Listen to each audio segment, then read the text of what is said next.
The audacity of this movie. I mean, I remember hearing about this film and being so offended at the creation of it. I mean, this guy right here, I grew up with the Haddonfield Boogeyman, Springwood Slasher, the hockey masked madman from Crystal Lake. Those were my guys. And I'm supposed to take this 2-foot doll, who happens to be a ginger, by the way, seriously? I mean, Heidi Ho, ha ha ha. Get the out of here. But I watched it, and this is what I found out about Child's Play from 1988.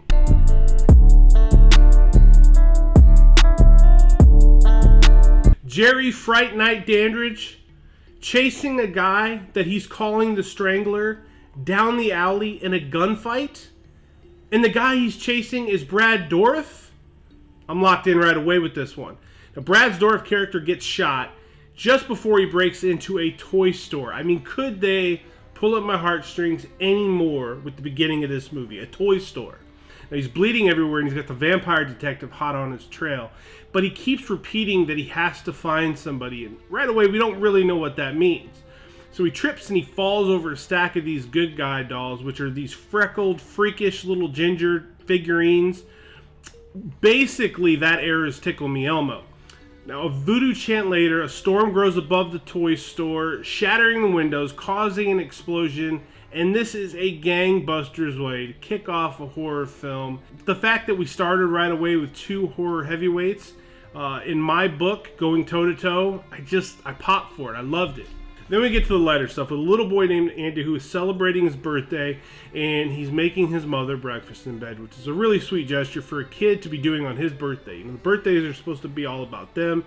He's taking his time to do something for his mom who's still in bed. Now he's watching his favorite cartoon, which just so happens to be a Good Guys program, and he sees an ad for the doll, and he notices the size of the box, and then he looks at his wrapped presents, and he starts thinking, gears start turning, and a big smile comes on his face. Now this breakfast he made does not look edible, but it's a sweet gesture. He's a 6-year-old kid. He takes it to his mom, spilling orange juice and cereal milk all over the tray, wakes her up. They have a great mother-son moment. I really liked the dynamic between Karen and Andy in this one. She's played by Catherine Hicks, and she's got a big smile on her face. She's got a tender moment with her son, and then she decides to evade the breakfast, skillfully I might add, and puts all the focus on Andy's presents and going out there and opening up presents on his birthday morning. This scene spoke to me on a personal level because Andy is eyeing this box that he thinks is a Good Guy doll, and he opens it up and it's just clothes. He opens a second present and it's a Good Guy toolkit, but he doesn't have the doll to go with it. And he's 6. You know, he lets her know, I really wanted a Good Guy, and she tells him she didn't have enough time to save for it. Now, I remember when I was young, my folks didn't have much money, and when they split, they really didn't have any money. In 1988, when this movie came out, is the year that they split up. So our Christmases were very bare, and when we were asked what we wanted, we had to find a way to not break her heart, because she couldn't afford much, she being my mom, of course. So it's probably why I spoil my kids today. Following up with this scene, we get Karen at work, and she's got a great friend, Maggie, who hips her to a doll that's being sold in an alleyway behind the building. Not the most appealing place to go shopping for your kid's birthday, but she's desperate at this point. So they go back there. The street vendor's got a Good Guy doll. She doesn't really ask any questions where it comes from. It looks to be in good shape, and she gets a real steal on it. The moment that Andy gets to meet this doll that we come to know as Chucky, it's a very tender, sweet moment. He falls in love with the doll right away. They're playing, and Maggie is actually watching him that night because Karen still has to work. I mean, after all, she's got a Good Guy doll to pay for. Andy tells Maggie that Chucky wants to watch the 9 o'clock news because they've been sitting there and a news bulletin comes up that involves Chucky's old partner. So Chucky apparently tells Andy that he wants to watch the news, and I absolutely love that line. I thought that was really good. Maggie shuts it down, though. Probably ain't gonna happen, kid. Now, we don't outright see Chucky tormenting Maggie that night, but once Andy falls asleep, that's exactly what happens, and they do not waste any time in this movie getting to the killing. And a well-placed hammer shot from a Good Guy hammer sends Maggie out what looks to be a 8 to 10 story building and into the sweet by and by. Footprints in the flour were a great touch because these little Good Guy footprints are all over the spilled flour in the kitchen, but they don't match up with Andy's shoes, so Andy doesn't appear to be a suspect right away. Immediately, Andy's blaming Chucky, and naturally, the adults, the cops, mom, nobody's buying that. Karen comes in the bedroom to talk to Andy about what happened, and Andy said that Chucky told him Maggie was a real bitch and got exactly what she deserved. Now, naturally, this is upsetting to Karen. But later, Andy looks at Chucky's feet, and he sees flour on the soles of those little good guy sneakers he's wearing. Very, very cool. Then we see Andy dropped off at school the very next morning, and I'd like to think the kid could have gotten a day off after what he just went through the night before. Karen drops him off, but as soon as she's got her back turned, Andy, with the Chucky doll cradled in his arms, sneaks out and hops on a train in Chicago. This 6-year-old boy is a hell of a lot braver than I am at my age, because I will not ride a train in Chicago. So he rides it for a while, it feels like, before he gets off in a very sketchy part of town, which is pretty much every part of Chicago if you've ever been to the city.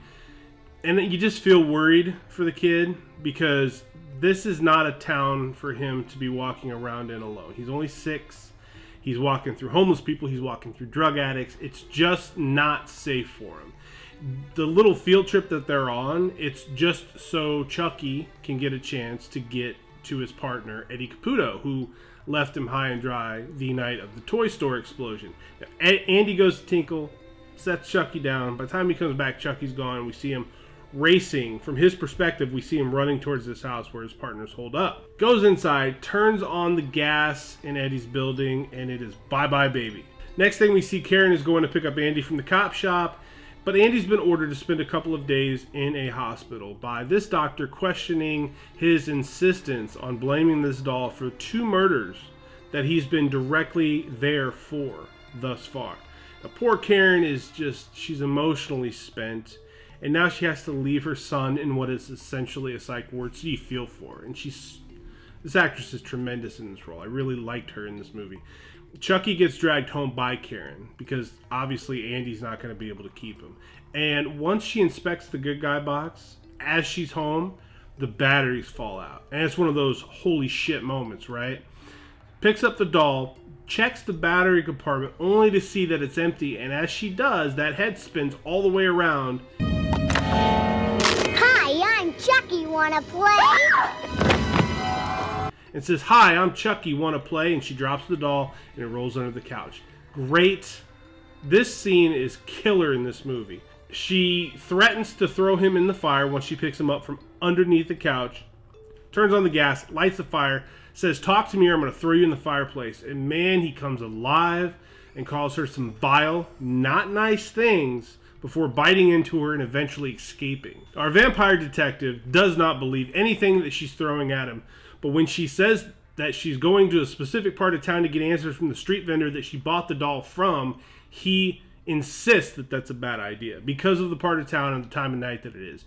Because of this, he is invested in making sure she's safe. So he sort of tags along, more specifically follows her. And it's a good thing that that happens, because once she finds this street vendor, he insists on getting money for this information. And when he doesn't get enough from her, he starts eyeing her and he gets real rapey with her before our vampire detective shows up and knees the guy in the nuts. And at least he doesn't drain the guy's blood. I mean, it's progress for Jerry Dandridge, right? But this is where he starts to buy into what Karen is saying, because the peddler says he got the doll from a burned down toy store a few nights prior. That's exactly the same store that he shot Charles Lee Ray, and Chucky was Charles Lee Ray's nickname. Plus, Chucky tries to kill him in the car shortly thereafter, so he starts to piece the whole thing together, right? On top of all that, Charles Lee Ray's nickname in this movie is the Lakeshore Strangler. And I just so happen to live on Lakeshore.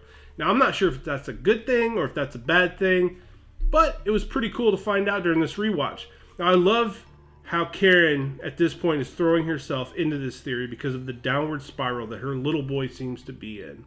None of it makes sense, and yes, the doll came alive and attacked her, but she's clinging tightly to all of it, and she is digging for answers. She wants to know everything about Charles Lee Ray, everything about the origin of the doll. How did any of this happen? She's clinging to it tightly in hopes of saving her son, and I absolutely love that. After narrowly avoiding Chucky's wrath in his upside down police car, Vampire detective and Karen wind up going to Chucky's old apartment, and they see all of this voodoo paraphernalia that he's got laying around.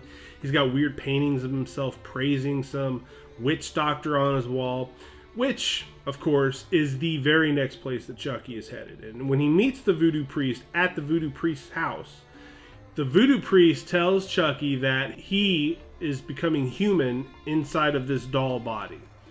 And the only way he can avoid his fate inside of this ginger doll with the goofy coveralls is to transfer his soul to the first person he shared a secret with, which of course would be Andy.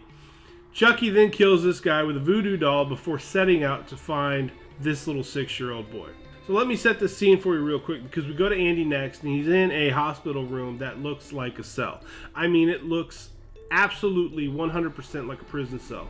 And the little guy is looking out of his window before he sees Chucky climbing a set of stairs in his building, presumably coming to get him. Now he pounds on the door, begging, pleading, crying, "Please let me out. Chucky is coming to kill me." He crumples into a ball on the floor by the door, sobbing that he doesn't want to die. Chucky's coming to kill him. It's real heartbreaking stuff. And this kid, with this performance, really makes the movie for me. He's so believable. He's so scared. You see him and you absolutely feel like this is a little boy scared to death. It made this sequence so good, so effective. Chucky wreaks a ton of havoc in this hospital, taking out a doctor in the process by electrocution. Very clever. But Andy's able to avoid him. And this kid is so resilient because he makes his way back through the city, back to his house, and barricades himself in. I'm not sure if what happens next is intentional, but he winds up barricading himself in a closet.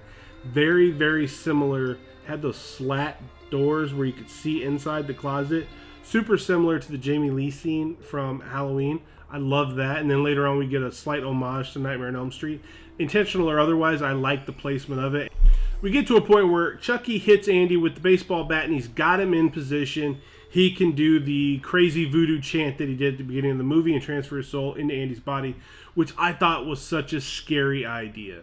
You know, the notion of this serial killer putting his essence, his soul, his being into this little 6-year-old boy and basically getting to start all over from scratch is really wild to me. Final act here is great, though. I mean, just before he's able to complete his ceremony, the storm's forming above the building. Vampire detective and Karen bust in, ruin his day. Karen has him trapped in a fireplace, and Andy lights a match before Chucky begs, "Hey, please, we're friends to the end." And then Andy is the most cold-blooded 6-year-old kid I've ever seen. Like a boss, he says, "This is the end, friend," and flicks that match on that little ginger shithead. Andy, no, please. We're friends to the end, remember? This is the end, friend. And boom, bursts up in flames. Fantastic stuff. I absolutely popped for that scene. I loved it. This movie's an 8 out of 10. This ages gracefully. It's a sterling horror film, and it's a great way to start a lasting horror franchise. Couple too many, for my taste, final scares at the very end. But Chucky is great as a foul-mouthed, brutal, sometimes funny little serial killer. Andy is awesome. His mom was so good in every aspect of the story. And the vampire detective, Jerry Dandridge, got a nice redemption arc here, and he got a chance to be a good guy for a minute.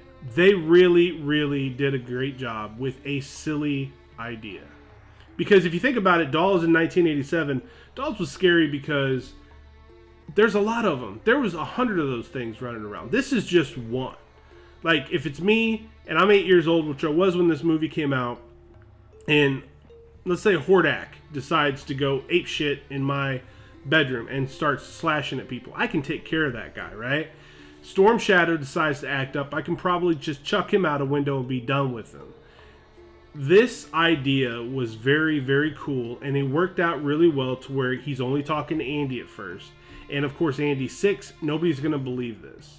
And then slowly but surely we start, even at the end, when there's the detective, the vampire detective, the mom, and Andy, and all this has happened, and they've got all this to answer for, you're still thinking, well, who's rightfully going to believe that any of this happened? But we got a lot more movies after this one. So somebody believed it, right? This is Aging Gracefully. I'm Matthew Essex. Think about subscribing so we can go through the Child's Play franchise together, because we're going to follow it up with Child's Play 2 next week. We're going to rank everything. There are a lot of good installments here, and there's some bad ones, but we're going to talk about it, and we're going to figure out which are the best, which are the worst. We're going to have a good time with it. So until next time, I'll see you guys on the other side.